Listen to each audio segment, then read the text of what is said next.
Mouse Rebel News fans, no doubt you're familiar with a show called Pawn Stars. Well, the main man of that show, Rick Harris, the guy who owns the pawn shop, he went on Mark Levin's radio show and they decided to speak about politics. Now, one of the interesting things is that Harrison likes to think of himself as a history buff, and that's certainly something that you would get from the show itself, that history was something that he was really interested in. Except he seems to continue to fail on Russian history, particularly the Soviet era.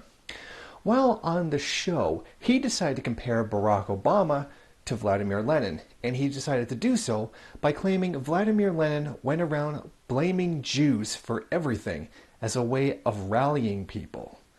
This is not correct. Here's a clip from the show. You're right. That's ridiculous. We have the government that's down on business, people with money. I know someone else who did that. His name was Lenin. Yes. And, he blamed the banks, aka the Jews. He blamed the intelligent people, the intelligentsia. Yeah. Let's re-educate everybody. And I just feel like that's what's happening to our country. This claim by Harrison is completely inaccurate. This is not true whatsoever and shows once again that he fails on Soviet history. Lenin was not an anti-Semite, that in fact it was the Tsar who was very anti-Semitic and blamed Jews for things. It's also a fact that Vladimir Lenin took about a year to tour around the Soviet Union, or the area at the time, to give speeches against anti-Semitism. He actively fought and took about a year to travel around and give speeches against anti-Semitism. Now, how can we prove this? There's actually recordings of Lenin giving these speeches. I actually managed to find an actual recording of Vladimir Lenin giving a speech against anti-Semitism.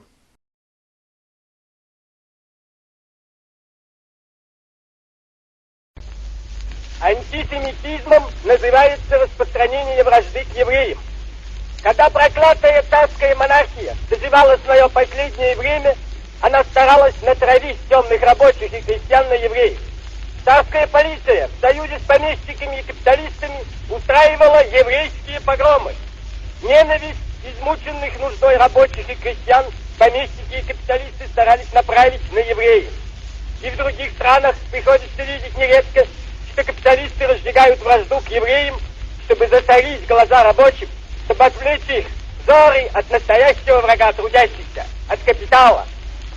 Вражда к евреям держится прочно только там, где кабала помещиков и капиталистов создала беспросветную темноту рабочих и крестьян. Только совсем темные, совсем забитые люди могут верить лжи и клевете, распространяемой против евреев.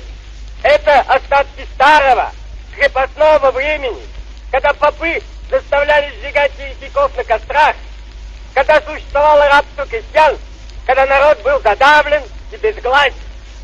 Эта старая крепостническая темнота проходит. Народ становится зрячим. Не евреи враги трудящих, враги рабочих, капиталисты всех стран. Среди евреев есть рабочие, труженики, их большинство. Они наши братья по угнетению капиталом, наши товарищи по борьбе за социализм. Среди евреев есть кулаки, эксплуататоры, капиталисты, как и среди русских, как и среди всех наций. Капиталисты стараются посеять и разжечь вражду между рабочими разной веры, разной нации, разной расы. На розни рабочих держится сила и власть капитала.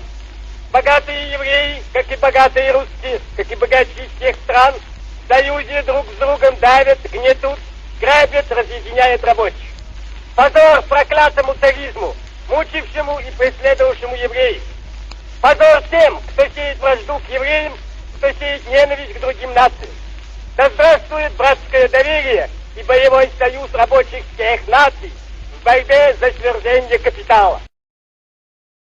This is not the first time I've called out Rick Harrison for giving deliberate falsehoods when it comes to Soviet history. I did a previous video where I talked about how he claimed that you would get 20 years in a gulag for owning a printing press, even though the maximum sentence anybody could get in a gulag was 10 years. I think people need to keep in mind that he is a guy on a TV show, and that just because the television show portrays him as someone who is very knowledgeable in history, he really doesn't seem to know it very well, and in fact has gone out of his way more than once to fabricate it.